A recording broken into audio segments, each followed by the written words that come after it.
Thank you for listening to Depictions Media Radio.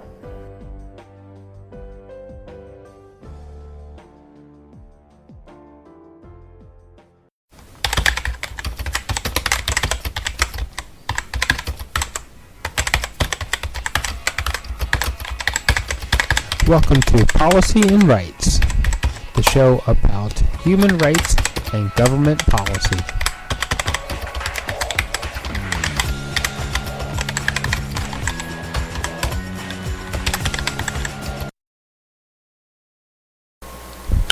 Welcome back to Policy and Rights here on Depictions Media Radio. I'm your host, Michael Clogs, and today we're faced with a dilemma. It is pretty apparent here in Canada that a new federal election is impending. But do we really need to have it? Is it something necessary? Is it going to be a power grab for Justin Trudeau, where he tries to form a majority government and eliminate the minority government that he is sharing with Jagmeet Singh and the NDP? Is that really necessary to get the job done, or can they all come together with the minority coalition to get things done until the lawful election or the regular demanded election comes around? So we're going to play a little bit from each of the party leaders of what they said in the past couple weeks, and about what they are promising to us, and what can government do that they couldn't do for us with by simply going back to work in September. So let's listen to some of the promises that are being made and some of the statements that are being made around 1. Clean energy, 2. Climate change, 3. The pandemic, which is still impending when we look at what is happening globally, especially things like the Delta variant, and there are still very many areas where the WHO is still looking for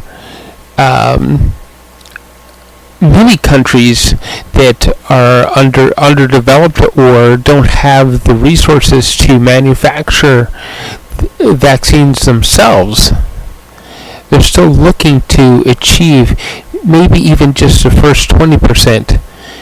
And here in Canada, when we look across the board, we're on average somewhere between, say, 65 to 80% of our population being vaccinated. And of course, when we look at the United States, on the same, that many states have achieved close to 80% vaccination of the population. So the global pandemic is still impending and still very much so active. So we need to look at that also when we come with a decision about, do we really need to have a federal election? Do we really need to have a power grab? Or can we go with who we have in place right now? So let's listen to the party leaders and what they're promising.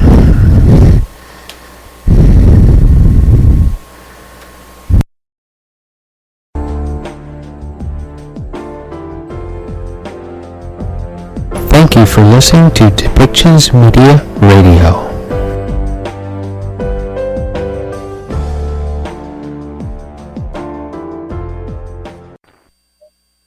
We are standing in front of the Leighton Memorial called Stronger Together. 60 years ago, the Commonwealth Cooperative Federation brought together people of faith, working people, farmers, to form the New Democratic Party of Canada. Tommy Douglas, who was the first leader, said that we need to have a national purpose, that if we mobilize all our human and material resources together to provide not just the freedom from need, but the freedom from fear. We just went through 16 months of fearful times. But as Canadians, we are stronger together because we have Medicare, because Medicare was brought together by the NDP and many others folks. I want to point out that this stronger together principle is also championed by my late husband, Jack Layton. Because in the early 80s, there was another health crisis. It was a crisis fueled by injustice, and it affected people that are marginalized, that are vulnerable. And this health crisis is relentless and it kills. It's the AIDS crisis. Jack Layton at the time was the chair of the Board of Health. He brought together people living with AIDS, with scientists, public health officials, and created an AIDS defense plan that prevented a lot of death. This principle of stronger together is needed now more than ever. And Tommy Douglas said 60 years ago in the founding of the NDP, he said that we have an apartheid system in Canada that is shameful, that the way that Canada is treating Indigenous people. And there's appalling and terrible conditions in reserves. Jack fought hard to dismantle this apartheid system. And I'm so glad that we have another person to continue this fight, a person that lived with the principle and the motto that dream no little dreams. It's never too late to change the world.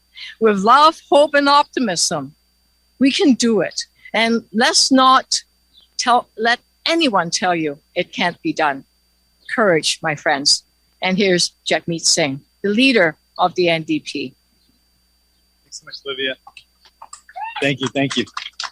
Thank you all. I'm just really honored to be here and to both reflect on 60 years of the New Democratic Party, of our movement, and of the fact that, first and foremost, we have been fighting for people. From the beginning, from Tommy Douglas and onwards, our focus has been how do we get as much help as possible to as many people as possible. And today, also reflecting on Jack Layton, I got to share with you a story.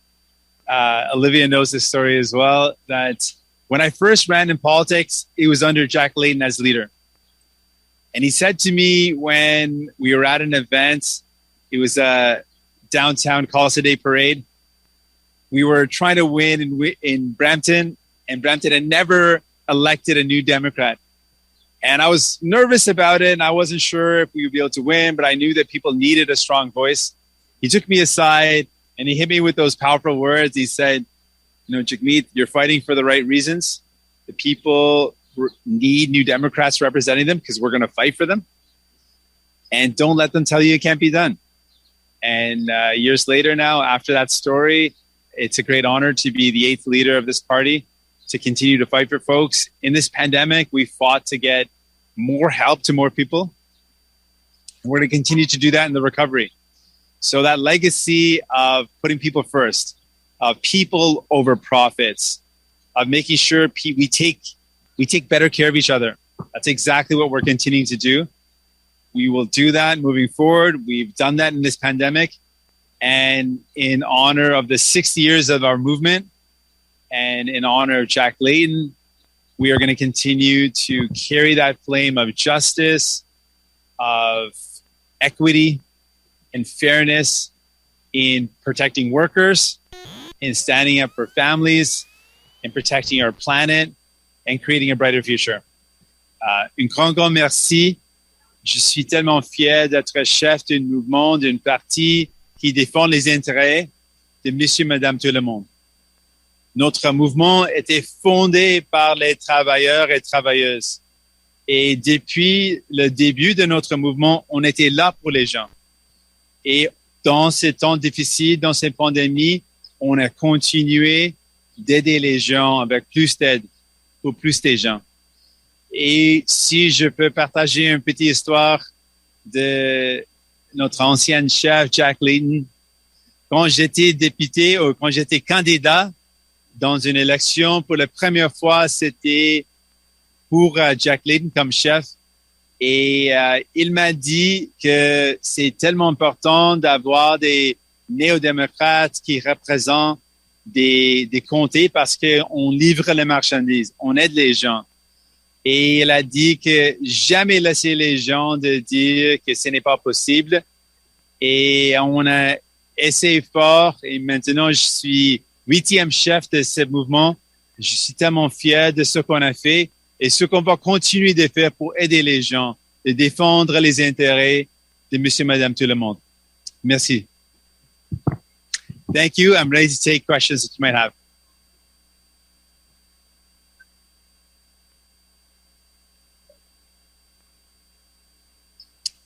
Certainly. The party has been at the foundation a party for workers, a party to lift up people. And Tommy Douglas showed us that when you are in government, you can make real changes. So he was premier of Saskatchewan, fought to bring in universal Medicare in Saskatchewan, the first province to bring it in. And he fought to make sure that was something across Canada. That same legacy of fighting for people, people before profits, putting the interests of families and people who need help first is exactly what we've continued to do. We're the only party right now that's providing a third option to the same rerun that we've seen after a difficult economic time. We've seen either Liberals and Conservatives cut help that people need with austerity, or they have put the burden on those that have gone through the difficult times. We're saying that we don't have to do that. We can put people first, and we can put the burden on those, the ultra wealthy, the ultra rich, and ask them to pay their fair share so we can invest that back in Canadians. So we've seen this ongoing tradition of fighting for people. Healthcare has been key. Workers have been key. And now we're up against a massive crisis with the climate crisis.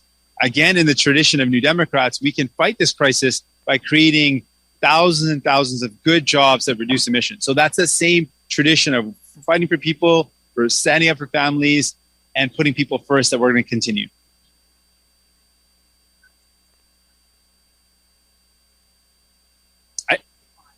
I did, and the reason is we are up against why we shouldn't have an election right now. We are up against a potential fourth wave of the pandemic of COVID-19. We're hearing a lot of worrying results around the Delta variant. Given all this concern, I think it's not the right time to have an election. I think Justin Trudeau should be focused on getting everyone vaccinated. I think that should be our primary focus. We need to make sure people get the help they need. We know that a lot of people have sacrificed and struggled. We need to continue to deliver the help that they need. Also, Justin Trudeau made a lot of promises. If he wants to deliver on those promises, let's get back to Ottawa and pass more legislation, get more help delivered to more people. I think that's the right thing to do. We are committed to continue to fight for people. And I think that in this pandemic, we should focus on getting people vaccinated, getting help to people, and going to an election is the wrong thing to do right now. And that's why I asked the Governor General to consider there is no cause, there is no reason to have an election, but for the fact that Justin Trudeau wants power. And sure, people might say that that's what governments do. It shouldn't be what we do in the midst of a pandemic. Well, I hope to expose really that there is no reason for this election. Normally, elections in the law are held every 4 years. And the exception to that is if there is a loss of confidence in Parliament. That hasn't happened. So without a loss of confidence in the House, what is the reason for Justin Trudeau calling this election? The only reason is his pursuit of power. And I know people will say, well, that's what governments do. I don't think that's what governments do when you're in the middle of a pandemic, when you're up against a potential fourth wave, when you're up against such serious problems. I don't think you do what you think is normal to do. You got to do what's right to do, which is to fight for people, make sure people get vaccinated, make sure people have help. That's what I think is right. And I don't think the cynical politics of fighting for power should be the precedent. It should be about what we do to help people in this difficult time.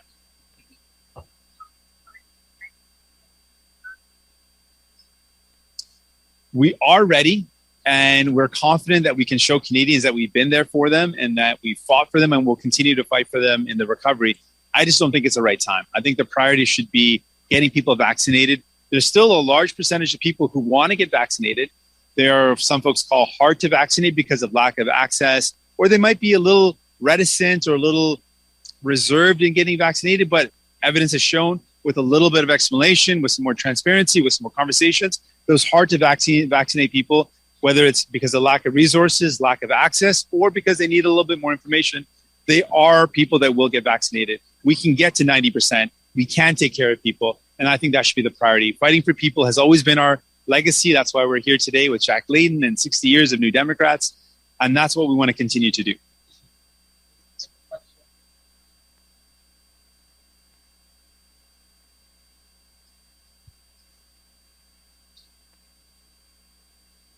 Sure. Yeah. Sure. Just getting asked to show off my third language skill and do a Punjabi hit. So give me 1 sec.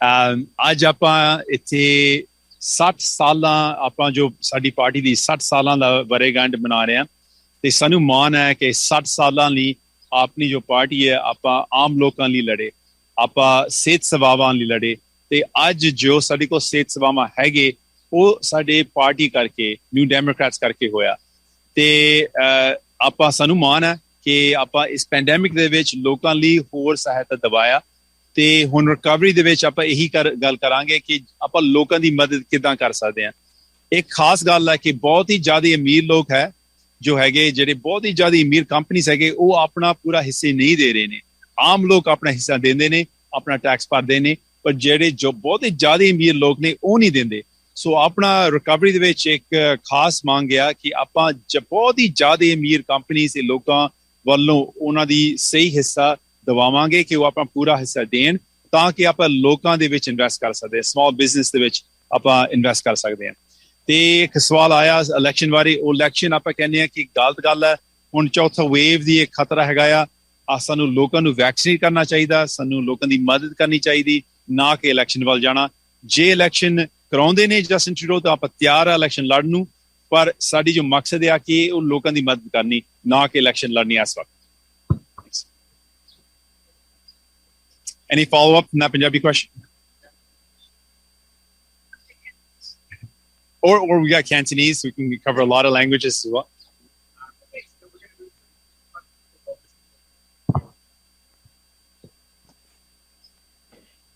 We will now go to Zoom to take questions online. So I would like to invite members of the media to please use the raise hand function to ask a question and follow-up. J'aimerais maintenant inviter les membres des médias sur la plateforme Zoom de bien utiliser la fonction lever la main pour poser votre question et question de suivi. We will go ahead and start with Chris Reynolds with the Canadian Press. Please go ahead. Hi, Mr. Singh. Hi, Ms. Chow. Thanks very much for taking our questions. I had a question about Afghan interpreters. We've heard a lot over the past couple of weeks about how the Canadian government should and now is to some extent acting on the urgent need to get former interpreters and former staffers for Canadian services in Afghanistan resettled in Canada because of the danger of the Taliban as it takes swaths of the country. But even after the government has promised to resettle some interpreters, we're still hearing calls that there's a lot of danger to siblings and parents and extended family of these translators whose lives are also under threat. And now we see the U.S. is looking like they're going to be taking in former Afghan staff members for NGOs and also for even some journalism outlets. So I'm wondering to what extent Canada should expand the eligibility to family members and to other staff members and interpreters who weren't just working for the Canadian military. Thanks so much. The questions from Chris Reynolds regarding Afghani interpreters and the worsening situation in Afghanistan. And so on that, I think it's very clear that we've got a responsibility to people who put their lives at risk. These Afghani interpreters put their lives at risk to support our troops in Afghanistan. And right now they're in harm's way. With the resurgence of the Taliban, things are getting really dangerous and really scary. And so there's been some efforts, but there's not been enough. And I think it's got to be clear that those that supported us in our times of need have to be helped out. And the other question was around expanding the eligibility to the friend or to the family members and also other interpreters. I think we need to be very broad in our approach. There are a lot of people in Afghanistan that need help and that helped out Canadians and that should qualify for support, should qualify for resettlement to Canada. So I think we need to be very broad in our understanding of the people that have been threatened. If an interpreter risked their life and now their families' lives are at risk, we've got a responsibility to support them now. And so I'm calling on Justin Trudeau to do as much as possible to protect these interpreters, that these Afghanis who supported us, they're in danger now and need our help. Thanks very much. Also, just turning to the prospect of an election again.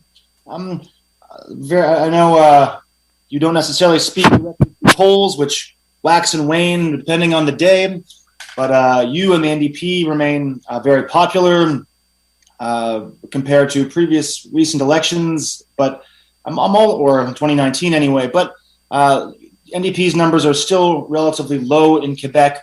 I'm wondering if you have a particular strategy that you've adapted now to Quebec to boost your parties and your own favorability numbers in that province as well, which is looking like a real challenge despite the popularity elsewhere in the country. Another question from Chris Reynolds around elections and some Quebec considerations. And so first I want to say New Democrats will be ready if an election is called. If Justin Trudeau calls an election, we will be absolutely ready. We've got great candidates who care about their communities, who care about fighting for their communities. And we've shown in this pandemic, in this difficult time, that we were there for people when they needed it. And so when it comes to Quebec, the same applies.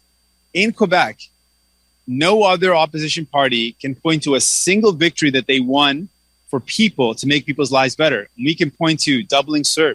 The Liberals wanted to start it at $1,000 and we forced the Liberals to double that. We forced Justin Trudeau to double that to get more help to more people. We brought in help for students. We fought to make sure we got paid sick leave, the first of its kind at the federal level. And we fought to increase the wage subsidy. All of these measures improve the lives of Canadians broadly and Quebecers as well. And we can show people in Quebec that it wasn't the Bloc, it wasn't Conservatives who got you more help. When you were in a tough time, you Democrats were there for you. And if other parties aren't going to step up in one of the most difficult challenges we face as a country, when are they going to step up? And I'm confident we can show Canadians that just the same way we fought for them in the pandemic, we're going to fight for them in the recovery. I'm going to show Quebecers that they are better off when they elect more New Democrats because we fight for them. Nous allons maintenant aller à Catherine Lévesque avec la presse canadienne. C'est à vous. Oui, bonjour, Monsieur Singh. Bonjour. Je voulais vous entendre justement sur cette possible élection là, qui pourrait survenir dans les prochains jours et savoir en fait si vous pensez que c'est une bonne idée en fait de les déclencher alors qu'on s'apprête à avoir une quatrième vague. Absolument non. Je pense qu'avec la vraie menace d'une quatrième vague, on ne doit pas déclencher une élection. Et en plus, on sait que la seule raison pour laquelle Justin Trudeau veut déclencher une élection, c'est pour avoir plus de pouvoir. Dans une pandémie, avec la menace d'une quatrième vague, c'est la mauvaise chose à faire. Ce qu'on doit faire, c'est de s'assurer que tout le monde est vacciné. On sait qu'il y a plusieurs personnes qui veulent être vaccinées, mais qui n'ont pas les moyens, peut-être qu'ils n'ont pas accès aux services de vaccination ou ils ont besoin de plus d'informations pour être convaincus. Donc, on doit faire tout ce qui est possible pour vacciner toute la population. Et puis, on doit livrer l'aide aux gens. On sait qu'il y a toujours des grands défis pour les petites et moyennes entreprises. On sait qu'il y a toujours des défis pour les travailleurs et travailleuses. Il y a plusieurs secteurs qui ne sont pas ouverts. Donc, on doit les aider. Et pour moi, ça doit être la priorité. Aider les gens, vacciner la population. Et ça ne doit pas être la priorité de déclencher une élection dans ce temps. Et je vous entendais parler de la stratégie au Québec. D'ailleurs, je fais le tour un peu de vos candidats investis. Il en manque encore énormément dans la province. Je me demandais si les élections devaient être déclenchées, par exemple, le 15 août. Est-ce que votre parti sera prêt et est-ce que vous aurez tous vos candidats investis à ce moment-là? Merci pour les questions. Oh, oui, on va être prêt. on est toujours dans une meilleure position qu'on était dans l'élection de 2019. On a beaucoup de candidats extraordinaires qui étaient déjà nominés. On a plus de travail à faire, mais on est dans une meilleure position et on a un bilan de comment on s'est battu pour les gens. Qu'est-ce qu'ils ont déjà fait pour aider les gens? On peut montrer ça, mais encore, au lieu d'avoir une élection, c'est ma priorité de continuer d'aider les gens. Et je dis encore que Justin Trudeau ne doit pas déclencher une élection. On doit continuer notre travail. On doit retourner à Ottawa pour livrer plus d'aide. On doit s'assurer que tout le monde soit vacciné. Ça doit être notre priorité. Merci.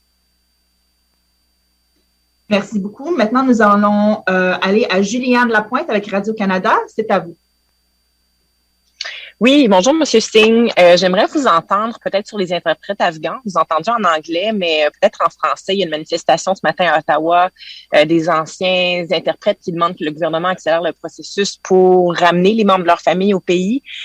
Vous, qu'est-ce que vous dites sur ce qui a été fait jusqu'ici, annoncé aussi jusqu'ici par le gouvernement? Est-ce que vous croyez qu'il faut en faire plus pour aider les interprètes, mais aussi les membres de leur famille?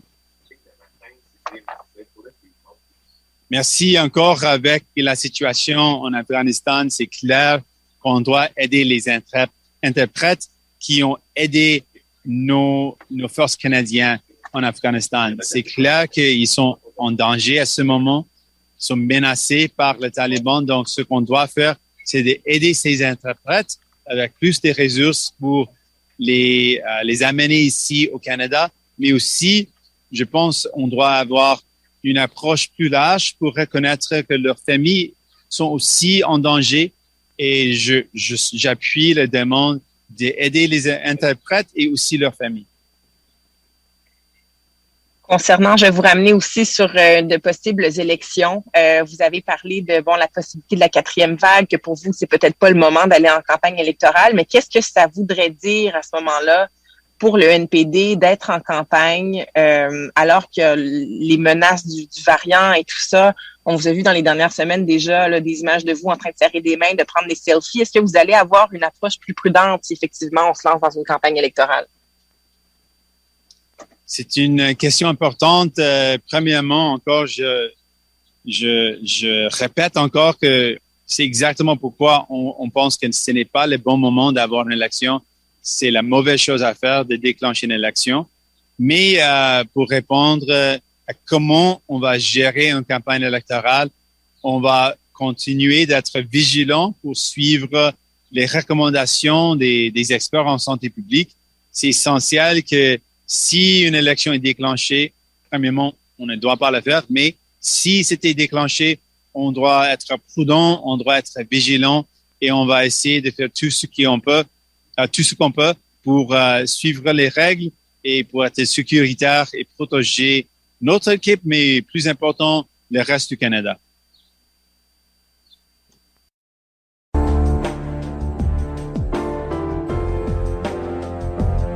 Thank you for listening to Depictions Media Radio.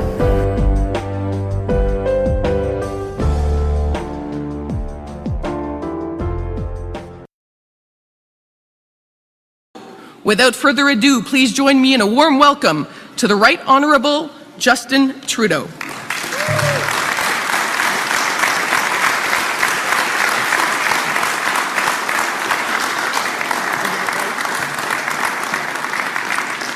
Hello everyone, bonjour tout le monde. First off, thank you Liz for that introduction and for everything you do as President and CEO of the College of the North Atlantic. It's great to be back in St. John's with Premier Fury and the Provincial Minister of Education, Tom Osborne. Andrew, it's always good to see you, particularly in person. You know, we've spent the past number of months working together virtually, both on calls with the other First Ministers, but also on a lot of bilateral issues, a lot of great conversations. And I have to say, it has been an absolute joy to work alongside you in partnership on so many different issues that matter deeply, not just to the people of Newfoundland and Labrador, but to all Canadians. Your leadership here and across the country is deeply appreciated, Andrew. I also want to give A big shout out to Minister O'Regan, who obviously is a strong voice for Newfoundland and Labrador around the cabinet table, but also continues every single day to lead the country as Minister of Natural Resources. It is always great to be in your hometown, Seamus. Thank you so much for welcoming me back, dear friend. And I also want to highlight Minister Ahmed Hussein, who has been, over the past number of years, working incredibly hard right across the country with his provincial counterparts to advance issues that matter so much to so many Canadian families. We're here to talk about childcare, and I know that he pointed out to me that Tom Osborne and others have been extraordinary partners in negotiating, getting to the right place, and putting the needs of families and kids and of our economy first and foremost, because as we'll talk about in a bit, childcare isn't just about families. It isn't just about a social program. It's also an extraordinary driver of economic growth by allowing for more people to not have to choose between careers and children, particularly when it comes to women. But Ahmed has been an extremely strong voice for families right across the country. It's always great to have you here. And of course, I can't come to Newfoundland and Labrador without giving a really, really warm shout out to our extraordinary Liberal team here today. Scott, Ken, Terence, Goody, and Yvonne, thank you very much for being such great voices for Newfoundlanders and Labradorians, and really good friends. Merci à tous ceux qui se joignent à nous aujourd'hui. Que vous soyez des parents, des enfants, des éducateurs ou des étudiants, on continue de travailler avec vous pour bâtir un meilleur avenir pour les gens de Terre-Neuve et Labrador et pour tous les Canadiens. Earlier today, we had a very productive meeting with Premier Fury. We talked about recovery from this pandemic, which includes, of course, building a cleaner future and creating good middle-class jobs. I mean, I have to highlight that even as we struggle sometimes with political conversations around whether it's the economy or the environment, Andrew, like me, has understood from the very beginning that the only path forward for a stronger economy and for better jobs for Newfoundlanders and Labradorians is to also step up in our fight against climate change and in our investments in protecting the environment. And that's exactly why it's been such a pleasure to work with you. But I do have to highlight that for an oil-producing province like Newfoundland and Labrador, to recognize unanimously in your House of Assembly how important it is to move towards a net zero future speaks well, not just of all your elected representatives, but indeed all Newfoundlanders and Labradorians who understand the path that we can take to build a better future for everyone. So it's an incredible pleasure to talk with you about that, but also dig in a little more deeply to the province's particular and unique situations and bring forward particular and unique solutions. First off, let's start with the financial restructuring of Muskrat Falls and the Lower Churchill projects. Our government is committed, and has been committed a long time, to working with Newfoundland and Labrador to make sure people in the Atlantic region have a reliable, long-term, clean source of energy. This province has a lot of hydroelectricity potential, and the projects are part of our plan to reduce emissions in Canada and fight climate change. So on that front, today, I can announce that we've reached an agreement in principle in which the federal government will provide $2 billion to help the projects remain on stable financial footing.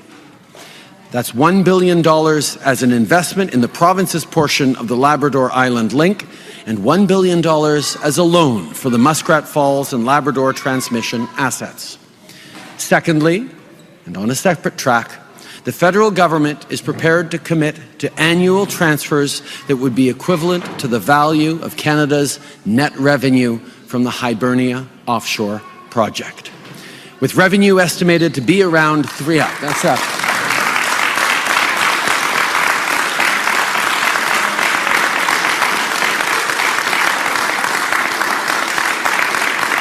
As all Newfoundlanders and Labradorians know, this has been a conversation that has been going on for many, many years between provincial government and federal governments on the issue of Hibernia, and we are very, very pleased to be able to come to this groundbreaking, forward-looking agreement for decades to come.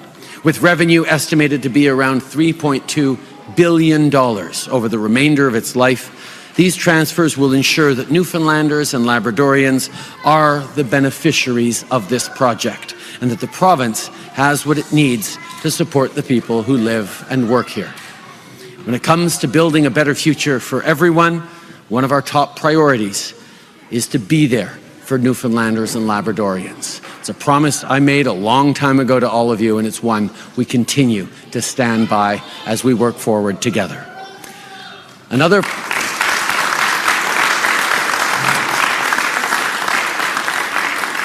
Of course, another promise that we made, not just in the beginning of this pandemic, but from the beginning of my time in politics, is that we would be there for families.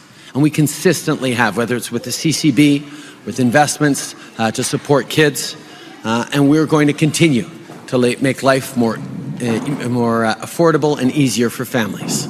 On le sait, la pandémie a été difficile pour les familles, particulièrement pour les mères, qui ont dû trop souvent choisir entre leurs enfants et leur carrière durant la dernière année et demie.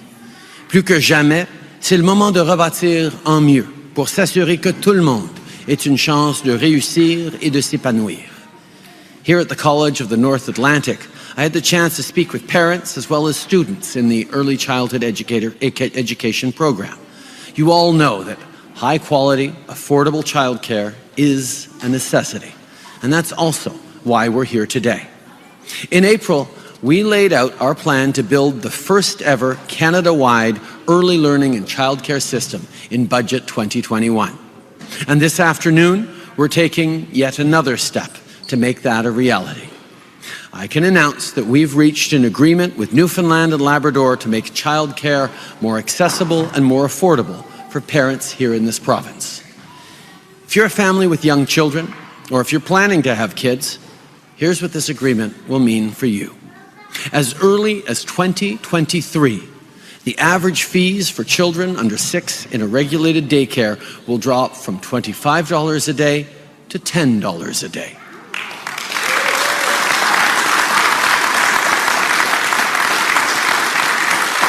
In other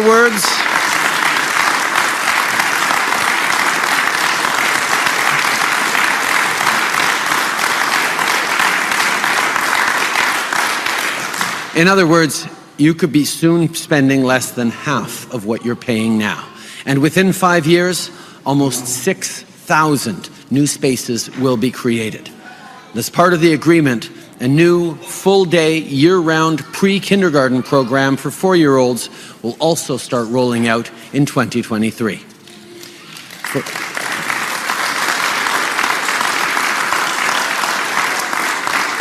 For parents, this agreement is huge, and it represents real change for hard-working families.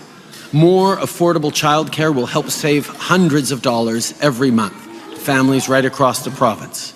It'll allow more women to build careers knowing that their children are in good hands with great educators and providers, and with quality childcare, it will ensure that all kids get the best possible support in life.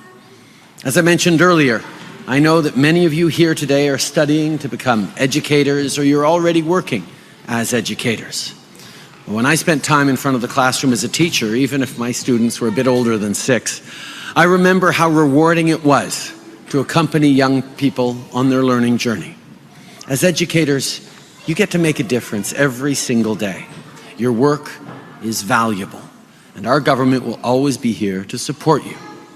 So today's agreement will create good, well-paying jobs and greater opportunities for professional development to grow a strong, skilled workforce for early childhood educators. Because supporting the recruitment and retention of qualified childcare workers will be key to the long-lasting success of this plan.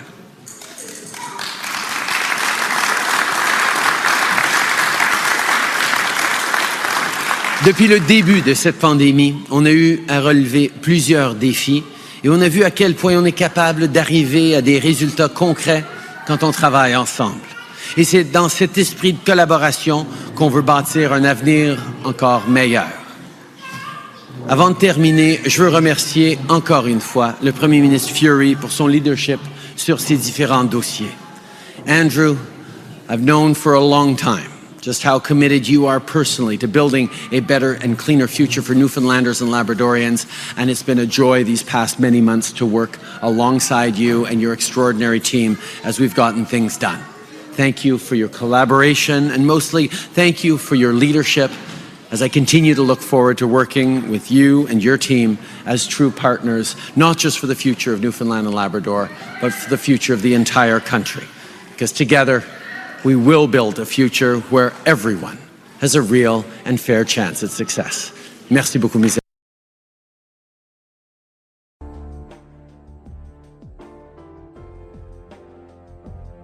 Thank you for listening to Depictions Media Radio.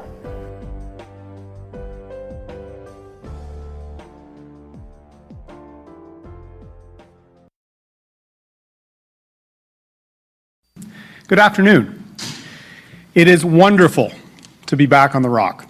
Newfoundland and Labrador is a very special part of this country, and it's one that I got to know well and see up close during my time in the Canadian Armed Forces, especially when I was sailing with our Navy on board this province's namesake frigate, HMCS St. John's. I'm pleased to be here with our outstanding team in Newfoundland and Labrador, including some Conservative candidates, Glenn Etchgary, Matthew Chapman, Carol Ansey, and Sharon Vokey. Natural resources and the hard-working Newfoundlanders and Labradorians who work in the sector are central to your economy. They work hard and are proud of what they provide for their families and for this province. Newfoundland and Labrador's offshore energy sector supports almost 7,000 jobs and has contributed billions of dollars to the economy. But over the past few years, the sector has taken a serious hit here in Newfoundland and Labrador, just as it has in Alberta and Saskatchewan. Production has slowed, and the Liberal government in Ottawa attacks the industry rather than helping it. Between 2019 and 2020, over 2,500 direct local jobs were lost in the province's oil and gas sector. Even as the province grappled with these challenges, it was hit again by the pandemic. Production went down another 10% in the first 5 months of 2021. Revenues from the offshore sector fund critical public services, including healthcare, education, and social services. And the federal support that was supposed to be there when the people of Newfoundland and Labrador needed it the most did not come from this Prime Minister or his Liberal government. The Trudeau Liberals continue to let this province down. But Canada's premiers put forward a solution. In 2019, they unanimously endorsed a proposal to reform the Fiscal Stabilization Program, a program designed to help provide financial assistance to provinces experiencing sudden and disruptive economic shocks. Les premiers ministres des provinces ont proposé une solution. Ils ont approuvé une proposition de réforme du programme de stabilisation fiscale. Ce programme vise à aider financièrement les provinces qui subissent des shocks economic extraordinaire. I don't need to tell you, COVID made the challenge for this province even tougher. And the premiers want to see changes to the program that ensure that provinces like Newfoundland and Labrador receive current and retroactive compensation for major economic shocks. It is a form of an equalization rebate, as you were contributing more than you should have during a steep drop in resource revenues. This rebate will allow Newfoundland and Labrador to reinvest additional funds into the recovery of your economy and to help create jobs. Canada's Conservatives are committed to delivering on the Premier's request. We will ensure the province is protected from future drops in the price of oil. We will fix this program so that it delivers for Newfoundland and Labrador. This will give the province an immediate $70 million in equalization rebate. But just as importantly, this will provide insurance for the provinces against future oil shocks. Our country is emerging from the worst health and economic crisis of our lifetime. Debt has piled up. Unemployment is high. We need to get people working again in all sectors of the economy and in all regions of the country. That includes the offshore sector in Newfoundland and Labrador.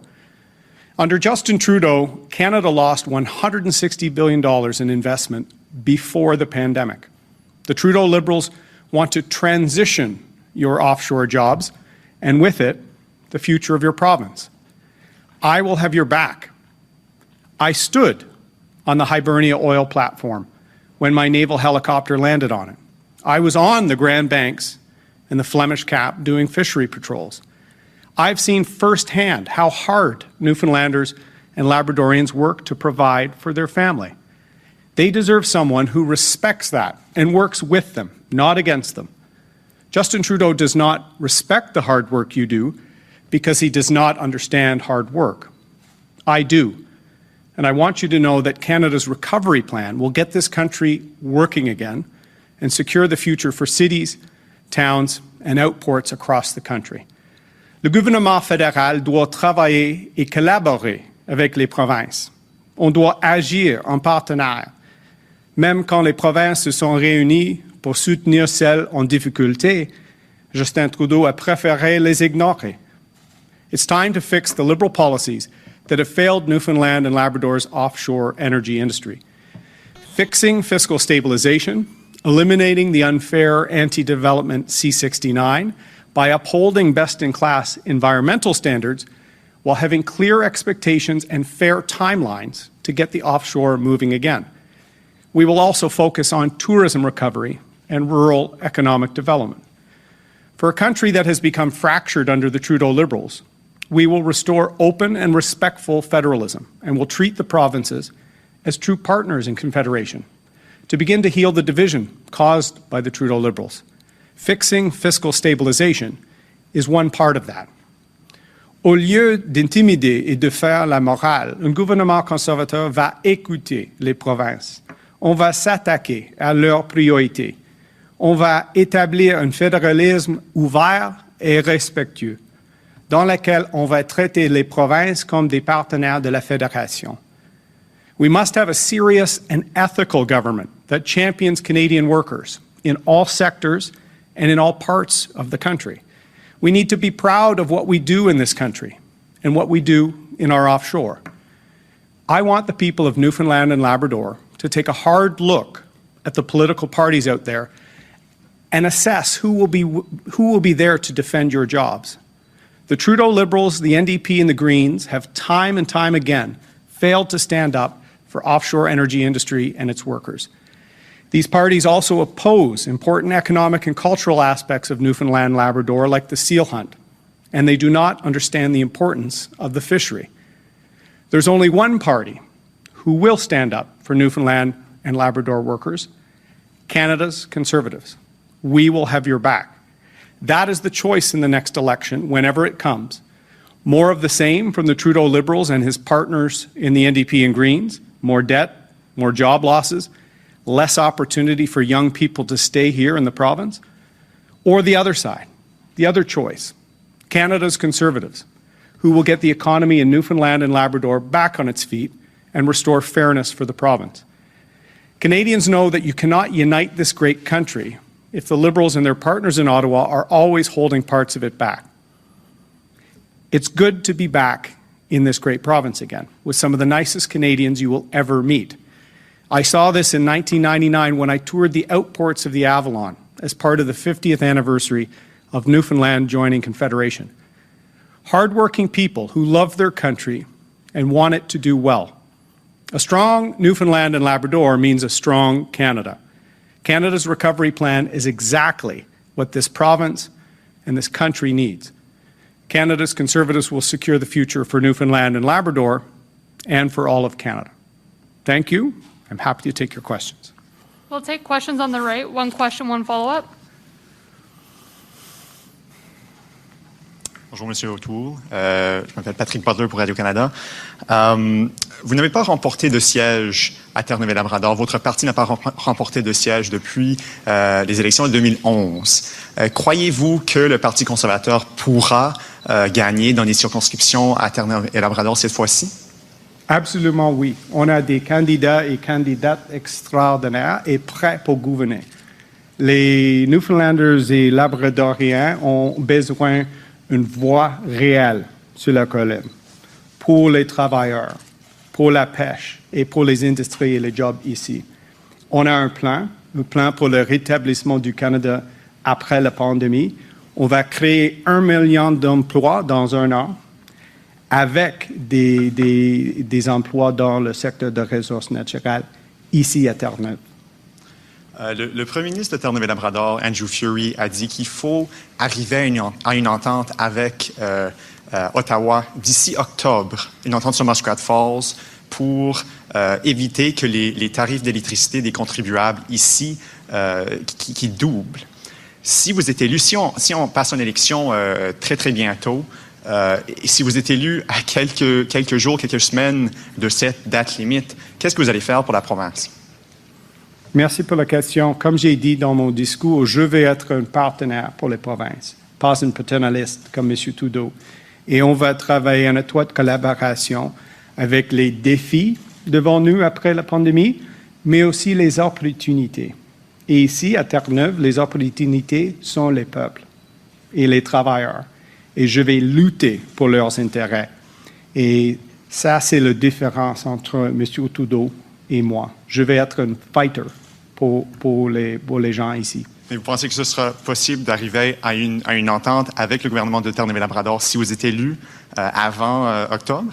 Je vais toujours travailler avec chaque premier ministre sur leurs priorités. Et j'ai lu le rapport Green ici. Il y a des défis, bien sûr, mais les opportunités. Et c'est pourquoi j'appuie les ressources naturelles. Je suis le seul chef pour l'offshore, les travaux dans le secteur énergétique ici et à travers le pays. Next question. Vous êtes ici à Saint-Jean-Terre-Neuve aujourd'hui. Vous n'êtes pas à Ottawa pour l'installation de la nouvelle gouverneure générale. Pourquoi il semble bizarre que le chef de l'opposition ne soit pas à Ottawa aujourd'hui pour cette installation? C'est normal. Je félicite Mme Simon. Et c'est une journée importante. On va voir notre première gouverneure générale autochtone. J'apprécie ça et j'apprécie l'engagement de Mme Simon d'apprendre le français parce que c'est très important pour notre gouverneur général de parler nos deux langues nationales. Hi. It's been a little more than a decade since a Conservative MP has been elected in this province. Do you think that your party can win seats this time around, and why? Well, the decade of darkness for us is coming to an end. And Newfoundland and Labradorians need it to come to an end because we are the party that will get this province working again. We respect the offshore. Mr. Trudeau wants to transition jobs in certain sectors. That will cripple this province. So I want Newfoundlanders and Labradorians to not only take a look at me and my record and my long history with this amazing province and its people, the incredible men and women we have stepping up in their communities are going to be fighters for this province and not just occupying seats in Ottawa. Perfect. And Premier Furey and Prime Minister Trudeau have been working on right mitigation when Muskrat Falls comes online. Does your party have a plan for right mitigation in the province? Well, as you know, when the Conservatives were in power, we provided fiscal backstops for Muskrat Falls. We want to see more economic opportunity, more self-sufficiency for provinces like Newfoundland and Labrador and all Canadians, and making sure affordable hydro and being able to attract jobs and employment is critical. So we will try and partner with the premiers, as I said in French. The premiers need a partner, not a paternalistic voice from Ottawa telling them what to do. And many of the premiers should ask the Prime Minister. This is the 9th time he's making some of his promises for the Liberal Party. Canadians don't believe Prime Minister Trudeau anymore. He's broken ethics laws 3 times, a scandal-plagued cover-up government. Canadians deserve better, and we have Canada's recovery plan, a roadmap to fire up our economy post-COVID.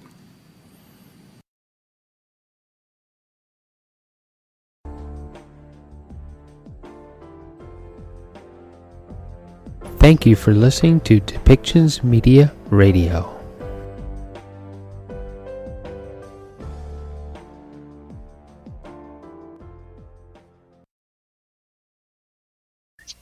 Hello.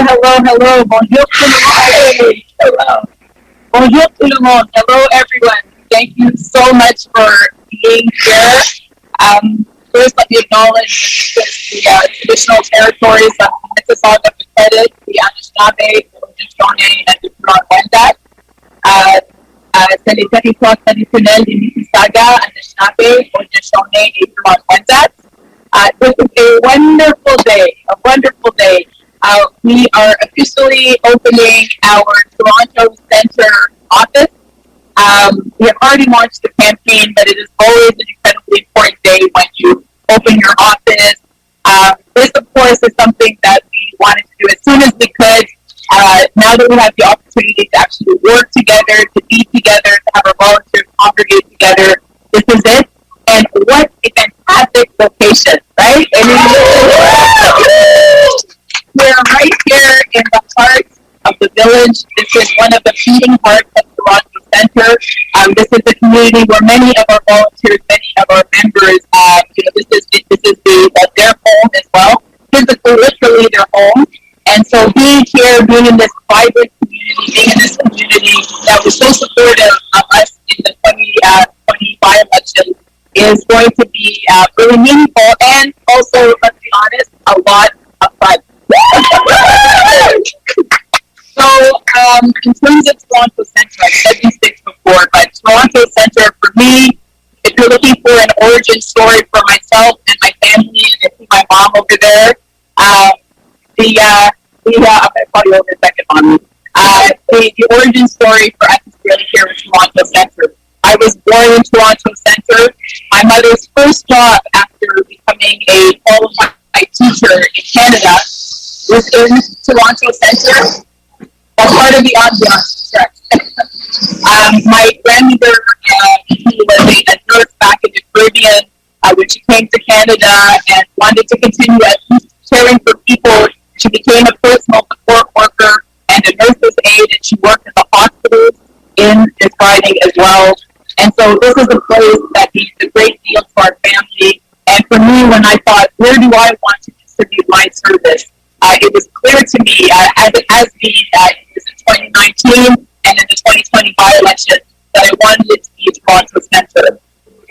Toronto Centre is an incredibly special place. It's the smallest riding in the country and the densest riding in the country. It's a place where many new Canadians come to start their lives in Canada. It's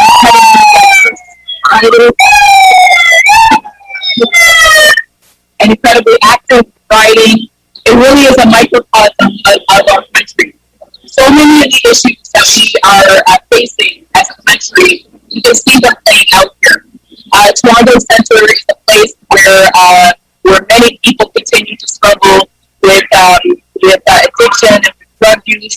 Unfortunately, it is entirely possible today that we will lose one of our valued community members here in Toronto Centre through opioid toxic poisoning.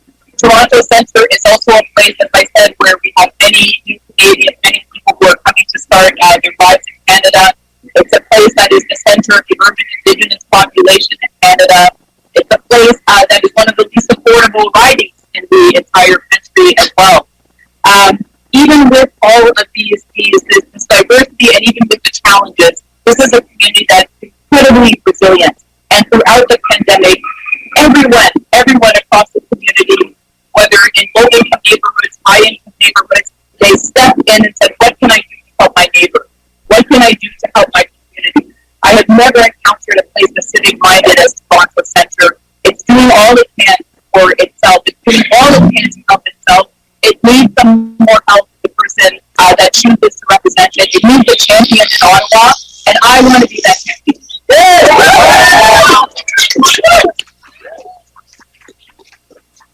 In the 2020 by-election, I was incredibly proud of our results.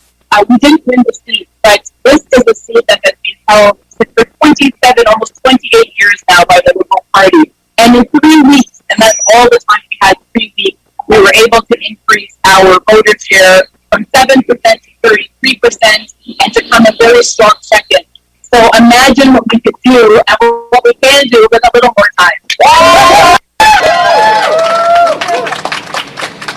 And this is a community. We said to them, be daring, take that chance and take the opportunity for the real representation that the Green Party offers. Because even as the leader of the party, my first duty always is to the people who elected me. My first duty always is going to be to represent the constituents of this riding in Ottawa. And this is the reason why when Greens get elected, wherever they get elected, provincially and federally, they always stay elected. So we care about our communities. We are there to represent them. They are our first priority, and that is exactly what Toronto Centre deserves. The other rationale for being here in Toronto Centre and for running in Ontario, and many people have asked that question, why here, is that I believe that the Green Party of Canada is ready to make its breakthrough in Ontario. We are ready to win seats in Ontario. We are ready to offer the representation that people in Ontario deserve, both at the federal level and the provincial level. And if we can do this here, and we will. And if we can win some other ridings that we're going for, like Phil DeLuna's riding in Toronto St. Paul's, like Mimi Lee's riding in Markham Thornhill, we absolutely, if we can do that, we can, in fact, come here, you two. Come here. Okay? Yeah, and Adrian Curry in Davenport, come on over. If we can win these ridings, then we can show that that green representation has come to Ontario. I'm from Ontario. I know that the kind of green voices that we can bring to Ottawa and bring to the Ontario legislature matter and will make a difference in people's lives. All right. So this is the beginning, and I'm excited. Alors. Aujourd'hui, c'est le lancement, c'est l'ouverture de notre bureau ici à Toronto Centre. Nous sommes énormément fiers d'avoir ouvert notre bureau. Non, c'était malheureusement, on n'avait pas l'opportunité de le faire en avant parce qu'on est en conséquence de la pandémie. Mais maintenant, on peut le faire. Maintenant, nous sommes là. Nos bénévoles vont travailler ici. Les membres de notre équipe vont travailler ici. Et c'est un incroyable endroit, non? Ici, au cœur du village. Pour nous, c'est un endroit historique. C'est un endroit où beaucoup de nos bénévoles, beaucoup de nos membres, ils habitent. Alors, pour nous, nous sommes vraiment fiers d'avoir choisi ici pour notre bureau. Moi, je suis née à Toronto Centre. Ma mère a commencé sa carrière comme enseignante ici à Toronto Centre. Ma grand-mère a travaillé comme aide-soignante dans les hôpitaux ici à Toronto Centre. Alors nous, comme une famille d'immigrants, nous avons choisi, comme beaucoup d'autres immigrants, de commencer notre vie ici au Canada à Toronto Centre. Ici à Toronto Centre, c'est vraiment un petit exemple de tous les enjeux au niveau national. Ici, c'est un des endroits, une des circonscriptions le moins abordable au Canada. Ici aussi, c'est le centre du communauté autochtone urbaine. Ici, malheureusement, c'est le centre de l'épidémie d'empoisonnement toxique causée par les opioïdes. Ici aussi, on a beaucoup de personnes de faibles revenus aussi. Il y a des taux énormément élevés de pauvreté parmi les enfants aussi. Alors, si on veut vraiment adresser les grands enjeux, les grands thèmes, on doit les faire ici à Toronto Centre. Les gens dans cette communauté sont énormément généreux. Pendant la pandémie, ils ont trouvé des centaines de petits actes et grands actes pour aider leurs voisins et voisines. Ils font tout ce qu'ils peuvent pour aider leur communauté. Ils sont énormément civiques, mais ils ont besoin de plus d'aide. Ils ont besoin d'un champion à Ottawa pour travailler pour eux chaque jour. Moi, je veux être ce champion. Je veux leur offrir une vraie représentation.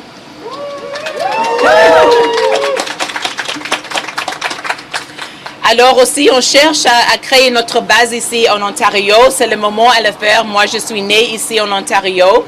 Nous avons des excellents candidats et candidates ici. Il y a 3 ici aujourd'hui. Notre candidat Phil DeLuna de Toronto St. Paul's, Adrian Curry de Davenport et Mimi Lee de Markham Thornhill. Nous avons la chance de le faire. Nous avons vu dans l'élection partielle en 2020 qu'on a réussi à croître notre vote de 7% à 33% dans 3 semaines. Alors, imaginez-vous les possibilités d'une élection pleine avec un bureau formidable, avec une équipe formidable et avec le temps de vraiment nous mettre en contact avec les personnes ici à Toronto Centre. On peut le faire. Nous sommes ici pour gagner. Ça commence aujourd'hui. Et je suis tellement content d'avoir l'appui de tous nos bénévoles aujourd'hui. Je remercie tout le monde qui a travaillé tellement fort déjà pour réussir ici à Toronto Centre. Et c'est parti. Merci beaucoup. Okay, my entire family except for my mother is working right now. So mommy, come say hi to the folks.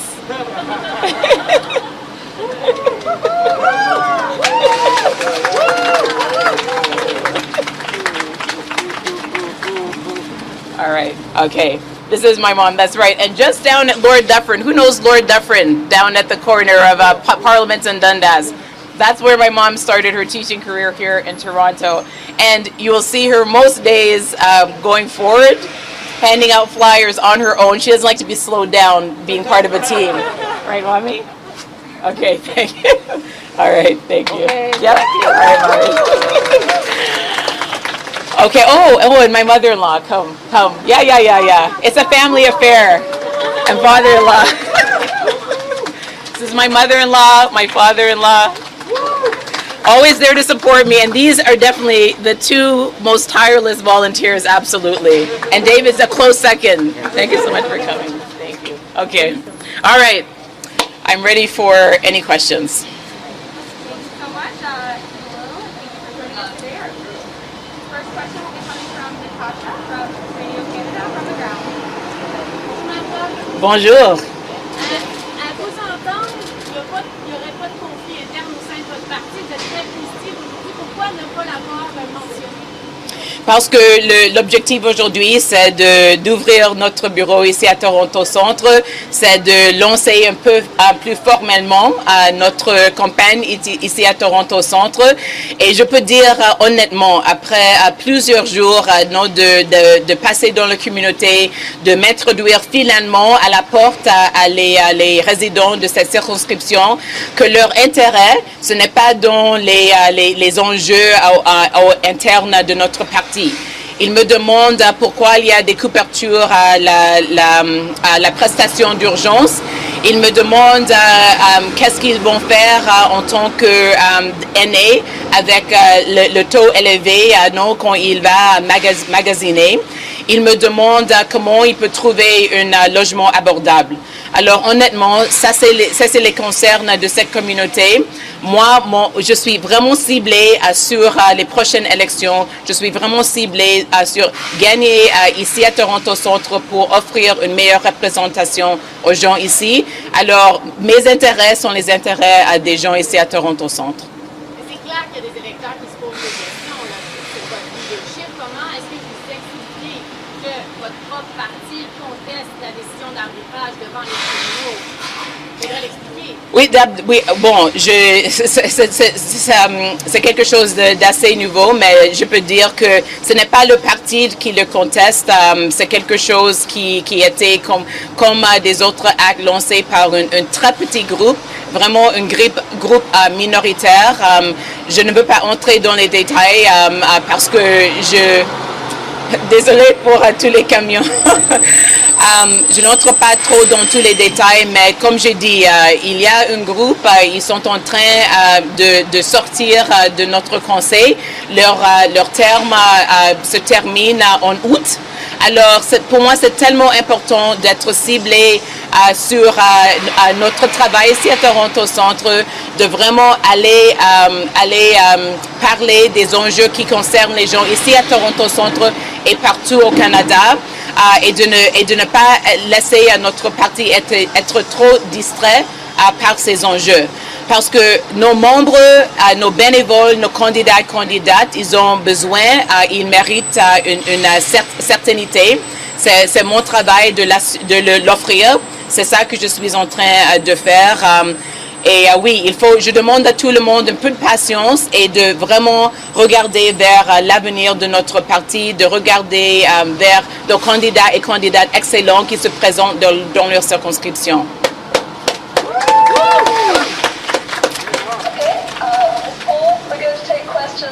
From the media on Zoom. Okay. We'll begin with one question, one follow-up.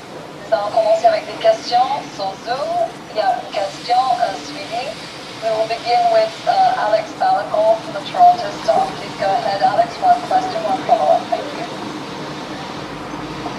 Hi, thanks very much. Forgive me if you said this in French. The sound was a bit garbled, so I might have missed this. But in response to this legal application that the party filed yesterday, are you going to file a response in court? And what is your response in general to the arguments been making about why the results of the arbitration process should be overturned? So thank you, Alex. And yes, you know, as we do press events here, the trucks and whatnot are absolutely going to be part of it. This is one of the areas that has the highest concentration of new condo developments in the city. Much of them, of course, unaffordable to the residents that have historically lived here. So it's just part of the ambiance of a press conference with me going forward. I should have answered the same question that I was asked in English, just to say that you know, what has occurred yesterday is similar to what has occurred previously, which is these are the actions of a small group of outgoing councillors. This was not an action sanctioned by our federal council. It is not an action that came before our federal council, and so I am asking people to just have patience as we transition, and we are in a big transition. Most of our councillors will have their terms expiring next month. I'm very excited to work with our next group of councillors, and I am not going to be distracted any further from really the work that has to be done. That is really what we're here to do. Every single person who is running as a candidate, every single person who is working as a volunteer and has worked since the last election to prepare us for the upcoming election, every single person who is a member of our party deserves to have certainty. They deserve to know that my attention is focused where it belongs. Today on Toronto Centre, on the needs of this extraordinary community who deserves real representation, and more generally on the issues that people associate our party with. This is a moment that the climate is taking front and center stage. We see all over this country the forest fires, the choking smoke, the sea life baking in the water from the heat. These are the things that we need to be talking about. This community, someone will probably, unfortunately, die today from a toxic poisoning. Someone is almost certainly sitting in their living room thinking about their eviction because their payments through the CRB have been cut. These are the issues that people are talking to me about at the door. I am going to be focused on that, and I think that that's what our members expect.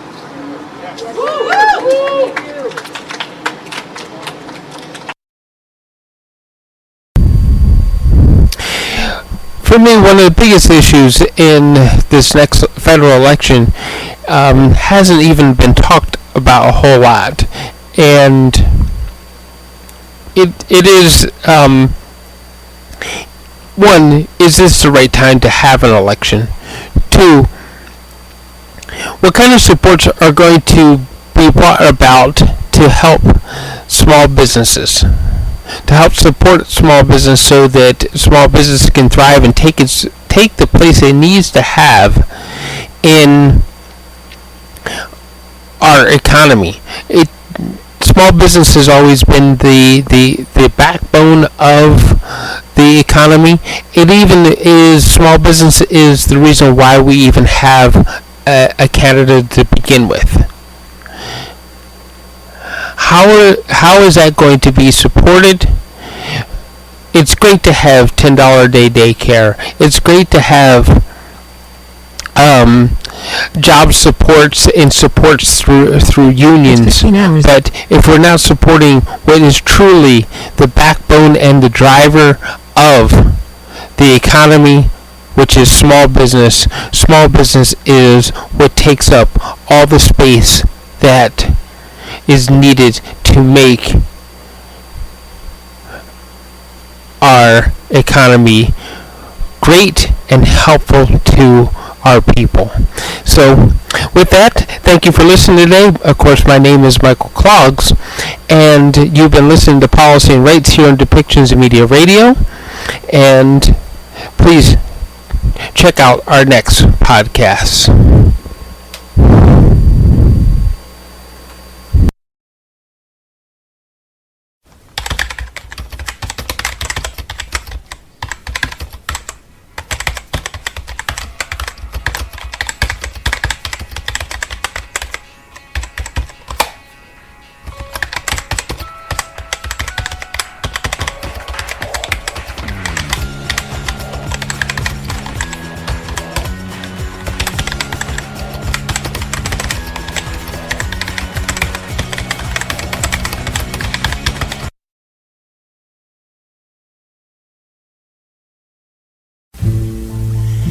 Thank you for listening today, and thank you for supporting us with our sponsors. Please go to depictions.media for more information, and click on our contact link and let us know how we can help bring your story and help bring us to a better world.